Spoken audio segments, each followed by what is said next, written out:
G'day everyone, I'm Smokescreen and welcome back to another video. And here we go with what will be my final round of the Toyota GR GT Cup for 2022. Round number 6, I believe. We're at Fuji Speedway, driving the Toyota GR Supra. So there is one round after, but it's a pretty crap round at Sardinia Windmills with the Toyota GR Yaris, the rally track. So I'm not going to be doing that, which means that this is my final round. This is my final round to get some decent points. Yeah, and we're in the Toyota GR Supra, and this is actually a bit of a throwback round, a bit of a retro round, if you will, because this was the combination for the very first Toyota GR Cup. This was the combination for round 1 of the very first Toyota GR Cup back in GT Sport. Of course, Fuji Speedway in the Toyota GR Supra. We're going to have to go out for our qualifying session here. I did quite a bit of practice on the day of the event. None before the day of the event, though, so not as much practice as I traditionally would like, but I did put in a couple of hours, and I got to a point where I was feeling quite comfortable driving this car. This is at the end of our first flying lap, and it's a 55.5, currently 5th on the grid, 1.1 seconds away from the current pole position time by Andrew. But let's go through this second lap here, which will be my fastest. Braking to turn 1, I believed it was just before the 200 meter board, heading into turn 1 here at Fuji. 4th gear on the exit. Get a nice, smooth, non-oversteery exit.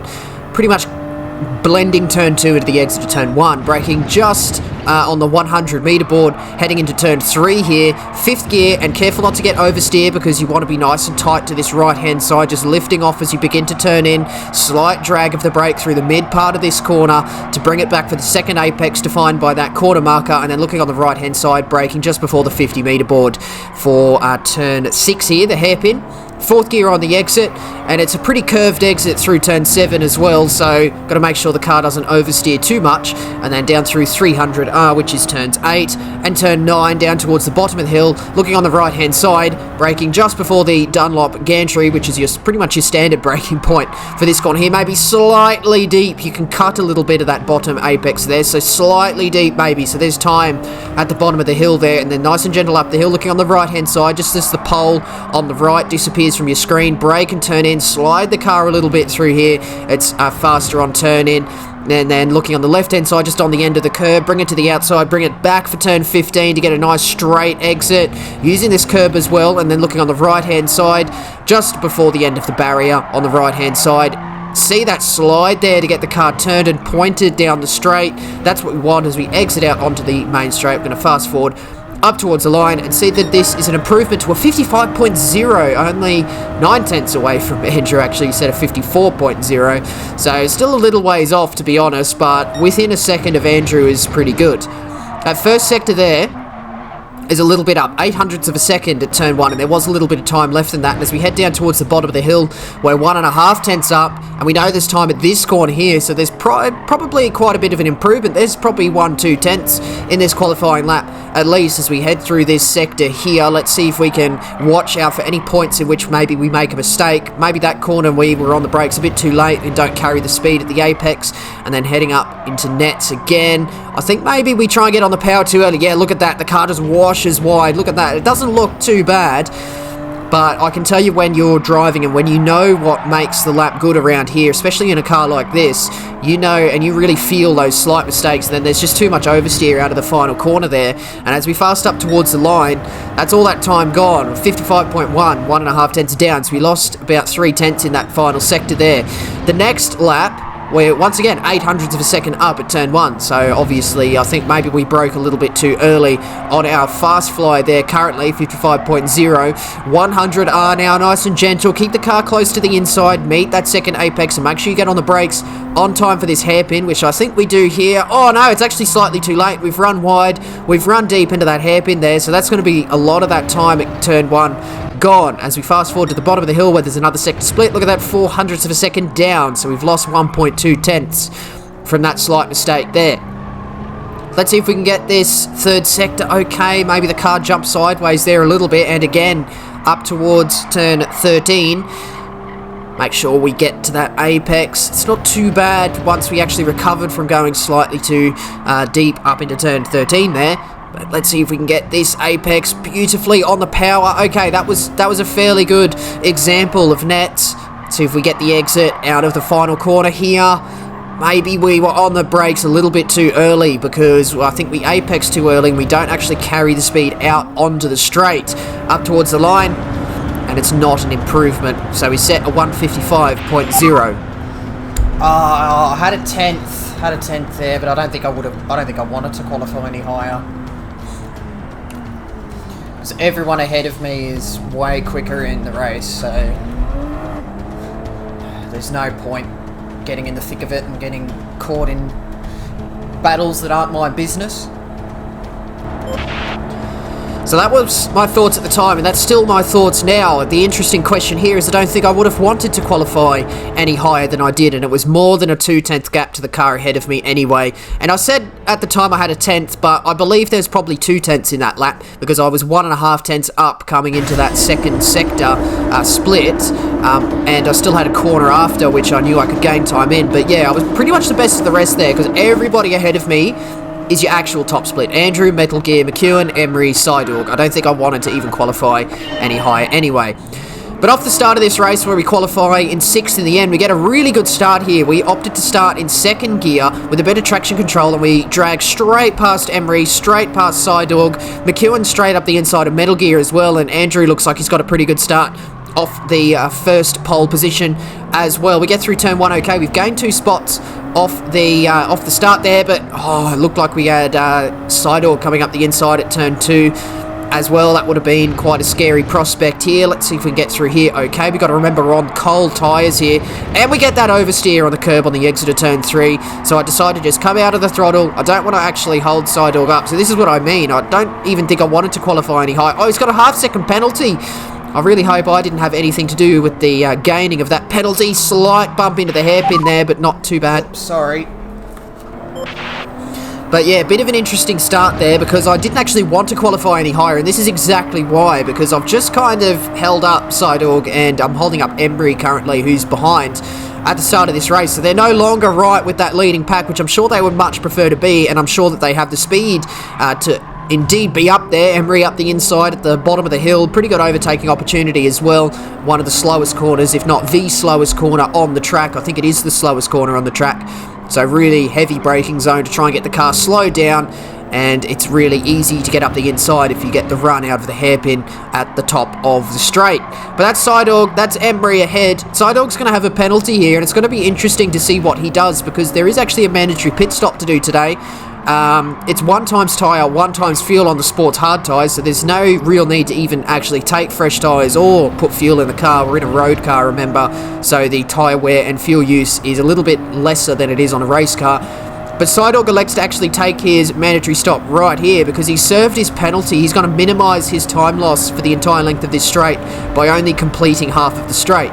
He would have to carry that lost speed from the penalty all the way down to turn 1 if he had chosen to keep going, but he kind of negates that by deciding to go into the pit lane. Drama! Top split drama as Metal Gear sends it down the inside of Andrew. Oh, what's happened there?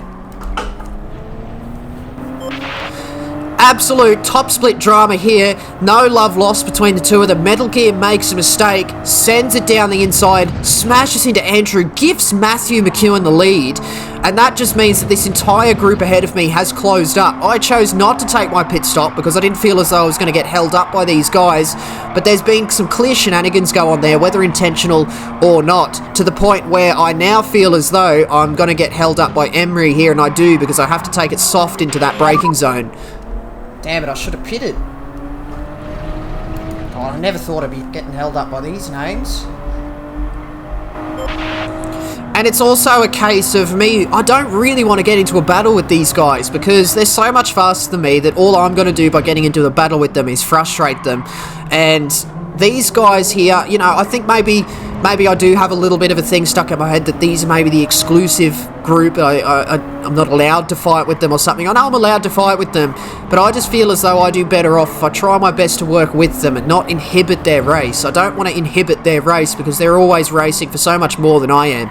They're racing for World Tour spots, qualifying spots, that sort of thing, whereas I'm not really anywhere near close to qualifying for spots. So me just getting in the way of their championship run is just not going to do me any favours in terms of actually trying to keep in a favourable view in these persons' eyes. But as we headed through that final sector there, that gap has opened up, so they've got their gear together. They are back in the zone.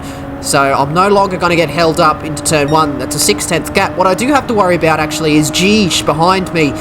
So we had a pretty good battle with him back at Suzuka in the Honda Civic Type R touring car, back on the opening stage of the Nations Cup, I believe it was. It may have even been a test season still, but nevertheless, we've had a good battle with him in the past, and he's only 3/10 behind, so I'm starting to develop a bit of a plan as to how I'm going to take my pit stop, because of course, yes, mandatory stop, I have to go through a tour of the pit lane at some point in this race to avoid a 1-minute penalty. But I don't actually have to take tyres, and I don't have to take on any fuel. So it's just a stop, go, skip both, and then out you go, just to satisfy the requirement. Bit of a strange race to actually have this pit stop requirement in, but I guess I can't really complain too much because we actually do have a little bit of strategy in here today. But in terms of the plan I was developing in terms of taking that pit stop, I was basically going to continue to drive past the pits until I felt as though I was going to be in a position where I was going to lose time on the lap following. So what I'm looking for here is, normally I'm always looking for cars ahead, so if I feel as though I'm going to get stuck in a battle up ahead, I will take my mandatory stop. If it's the case of no tyres, no fuel, you can take that pit stop whenever, so it's really just a point of what's going on the track at that specific time, and normally I'm looking out for battles ahead. But interestingly today, because the only cars I've got ahead of me are cars that lap up to probably half a second faster per lap than I can on most occasions, I don't have to look for battles up ahead. There was that slight bit of battle when Metal Gear had that crash with Andrew, but in terms of the rest of the race following, there's no real risk of that.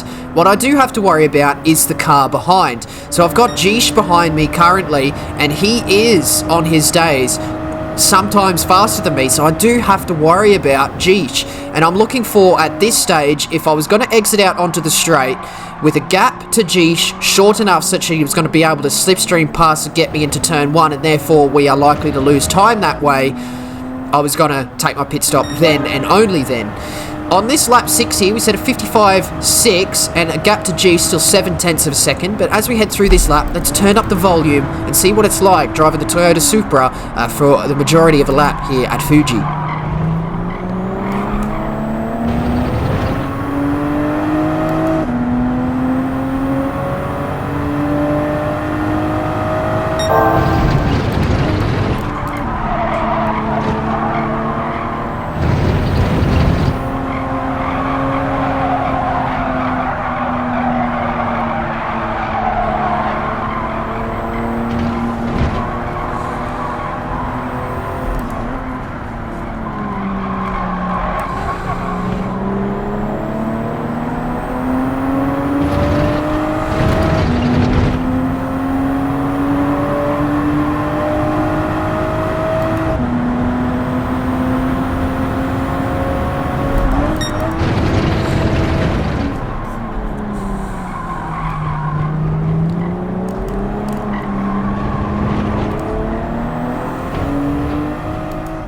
So you quickly notice a bit of a theme. It's just nice and gentle on the inputs and a load of engine braking, as much engine braking as you can get.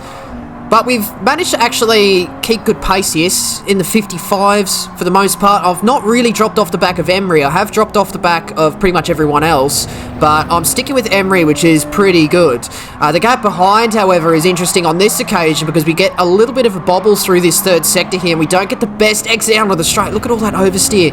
And that gap to Geesh, 0.3 of a second, with a 1.4 kilometre long straight here at Fuji and 0.3 of a second worth of gap and gaining. I felt as though Geesh was going to overtake me into turn 1, and therefore we were going to battle on the following lap. So I decided now was the time to take my mandatory pit stop. So I jump into the pits, skip the tyres, skip the fuel, as the boys in the pit box do absolutely nothing. So they've got their easiest day on the job here at Fuji today. And we end up coming out of the pits in 10th, and there's Sidorg. So remember he pitted on lap 1. He was ahead of me at the point in where he pitted. I think he has gained ever so slightly. I don't think he was 2.7 seconds ahead of me, but I've definitely not actually lost as much pace to him as I thought I would have. But we've come out in 10th there, and it's been really good in that we've had some clean air.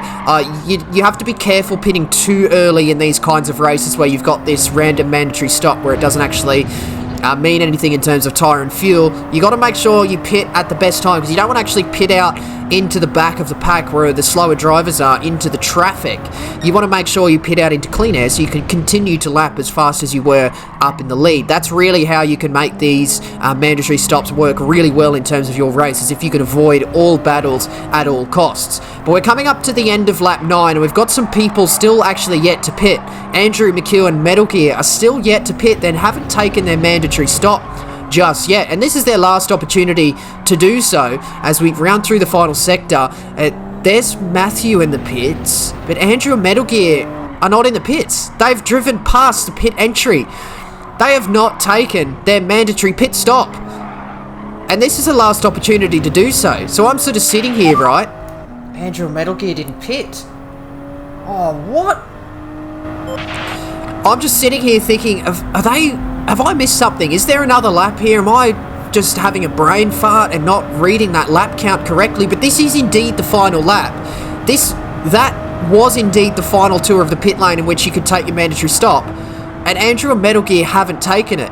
The penalty for not taking a mandatory stop is 1 minute, and I'm 29 seconds away. Unless I lose 30 seconds in a lap, there's still 2 positions to be had here. This fight with G-Shoe's finally taken his mandatory stop on the last opportunity and come out on the track pretty much dead for where I am. This battle is for 3rd. What? This was supposed to be 5th. If Andrew and Metal Gear had pitted, they would still be ahead. They would just not get the 1 minute penalty. So this battle for 5th is now all of a sudden a battle for the podium, and I'm going to fight for it hammer and tong. As we head into the hairpin here, Jish actually had an opportunity to head up the inside at that point there, because that's an overtaking opportunity, but I think he felt as though he's going to keep it for this one at the bottom of the hill. He gets a slightly better exit than me because I got oversteer and short shifted to try and undo that wheel spin that's causing that oversteer there. So Jish has an opportunity at the bottom of the hill. I go slightly defensive, only in the middle of the track though, and he decides to go to the outside, maybe trying to craft a little bit of an overtake up through this section by taking some differing lines there. But he just had the clean opportunity up the inside. He's got another opportunity here, but I purposely brake quite late here such that he's not able to complete that move up the inside. Heading through this final couple of corners as we head up towards the start of the straight here. Apologies for my washing machine in the background. I get a little bit of a poor exit there, but Jeech gets a worse one. He has to come out of the throttle so that he doesn't drive off the track and get him a penalty. So the only opportunity he's got left is to get a much better exit out onto the straight, but he hasn't done that. And as I go to the inside to try and minimise that slipstream battle there, Andrew and Metal Gear have crossed the line. We've just got to wait for someone else. Yes, they're going to get penalties. I noticed Matthew went across the line and jumped the 2 of them, and I come across the line, and I do indeed jump them for 3rd. Yes, P3! Wow, how's that? Oh my god!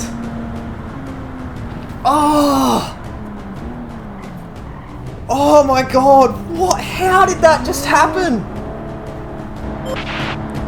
Andrew and Metal Gear have forgotten to take their stop, earned themselves a 1 minute penalty, puts me on the podium for the fight for what is my final round of the Toyota Gazoo Racing Cup.